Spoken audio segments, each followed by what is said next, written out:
అందరికీ నమస్తే. Welcome to అమ్మ దీవెన ఛానల్. ముందుగా అందరికీ శ్రావణ మాస శుభాకాంక్షలు. ఈ వీడియోలో శ్రావణ మాసం విశిష్టత ఏంటో తెలుసుకుందాం. శ్రావణ మాసం తెలుగు పంచాంగంలో 5వ నెల. చంద్రుడు శ్రవణ నక్షత్రంలో ఉండడం వల్ల ఈ పేరు వచ్చింది. జూలై ఆగస్టులో వస్తుంది. ఇది వర్ష ఋతువు, ప్రకృతి పచ్చదనంతో కలకలలాడే నెల. ఈ శ్రావణ మాసం హరిహరులకు ప్రీతికరం. శివుడికి విష్ణువుకి ఇద్దరికీ ఇష్టమైన మాసం. శివుడు సముద్ర మదనంలో వచ్చిన హాలాహలాన్ని శివుడు మింగి లోకాన్ని కాపాడింది శ్రావణంలోనే. అందుకే నీలకంఠుడి ఆరాధనకు శ్రేష్టం శ్రావణ మాసం. శ్రావణ సోమవారాలు జలాభిషేకం చాలా విశేషం. శ్రీ మహావిష్ణువు జన్మ నక్షత్రం శ్రవణం.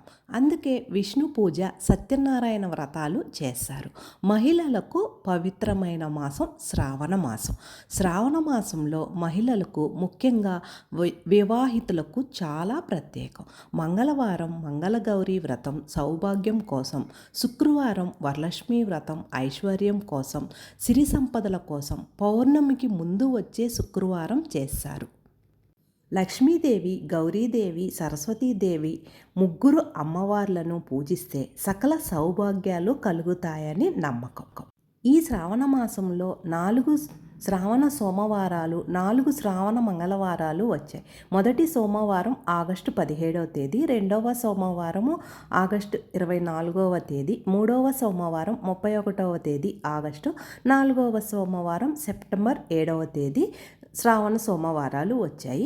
శ్రావణ మంగళవారాలు వచ్చి మొదటి మంగళవారం ఆగస్టు 18, రెండవ మంగళవారం ఆగస్టు 25వ తేదీ, సెప్టెంబర్ 1వ తేదీ మూడవ మంగళవారం, సెప్టెంబర్ 8వ తేదీ 4వ మంగళవారం శ్రావణ మంగళవారాలుగా పేర్కొన్నారు.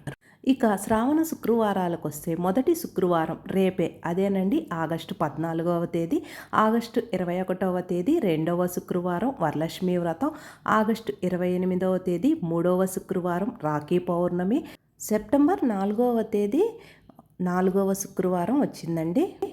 అసలు శ్రావణ మాసం అంటే ఈరోజు ఆగస్టు 13వ తేదీ గురువారం నుంచి ప్రారంభమై సెప్టెంబర్ 10వ తేదీ గురువారం అమావాస్యతో ముగింపు అవుతుంది.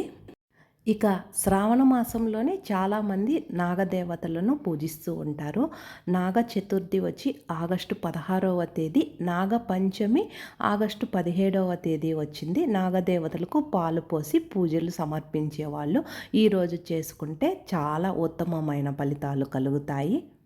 మరి సెప్టెంబర్ 4వ తేదీ శ్రీకృష్ణ జన్మాష్టమి, ఆగస్టు 27వ తేదీ జంధ్యాల పౌర్ణమి. పవిత్ర స్నానాలకు, దానాలకు చేయడానికి శుభదినం ఈ జంధ్యాల పౌర్ణమి అనేది.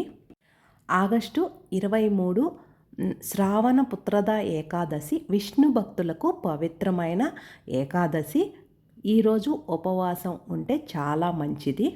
ఈ శ్రావణ మాసం శుభకార్యాలకు మంచిది. పెళ్ళిళ్ళు, గృహప్రవేశాలు వంటి శుభకార్యాలకు శ్రావణం అనుకూలం. ఈ మాసంలో వివాహం చేసుకుంటే లక్ష్మీనారాయణుల అనుగ్రహం ఉంటుందని నమ్మకం. ఆచరించవలసిన నియమాలేంటో తెలుసుకుందాం. ఉపవాసాలు, నోములు చేస్తారు. ఈ శ్రావణ మాసంలో మాంసాహారం మానేస్తారు. మహిళలు పచ్చగాజులు, ఆకుపచ్చ వస్త్రాలు ధరిస్తారు.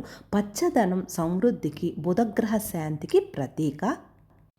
ఈ శ్రావణ మాసం సారాంశం ఏమిటంటే, శ్రావణం అంటే ఆధ్యాత్మికత, ఆనందాల కలయిక, శివ విష్ణు ఆరాధన, స్త్రీల వ్రతాలు, పండుగలు, శుభకార్యాలతో ఈ నెలంతా భక్తి శ్రద్ధలతో గడుపుతారు. ఈ మాసంలో చేసే పూజలకు అనంత పుణ్యం వస్తుందని శాస్త్రాలు చెబుతున్నాయి. అంతేనండి. ఏ ఏ రోజుల్లో ఏ ఏ పండుగలు వస్తున్నాయో తెలుసుకున్నారు కదా. శ్రావణ మాసంలో శ్రావణ మాసం అంటే వ్రతాలకి, పూజలకి పెట్టింది పేరు. ఈ మాసంలో చేసేటువంటి వ్రతాలు, పూజలు, దానాలకు రెట్టింపు పుణ్య ఫలితం లభిస్తుందని ఒక నమ్మకం కూడా. అందువలన వీలైనంత వరకు స్వామివారి స్మరణలో గడుపుదాం. అంతేనండి. ఈ వీడియో నాకు తెలిసినంత వరకు మీకు తెలియచేశాను. ఈరోజు మంచి రోజని నేను రామకోటి కూడా రాస్తున్నానండి. ఈ రోజు పూజలో రామకోటి కొత్త బుక్ కూడా పెట్టాను. దానిని కూడా ఈ రోజు నుంచి ప్రారంభిస్తాను రాయడానికి.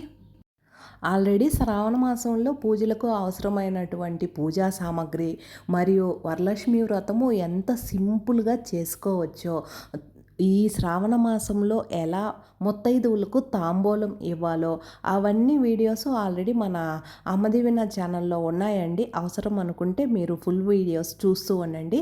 నేను ఈ సంవత్సరం కూడా మీకు తాంబూలం ఎలా ఇవ్వాలో, తోరణాలు ఎలా కట్టుకోవాలో అన్నీ ఒకదాని తర్వాత ఒకటి వీడియోస్ తీస్తూ అప్లోడ్ చేస్తూ ఉంటాను. మీరు చక్కగా మన ఛానల్ని ఫస్ట్ టైం చూస్తుంటే సబ్స్క్రైబ్ చేసుకోండి.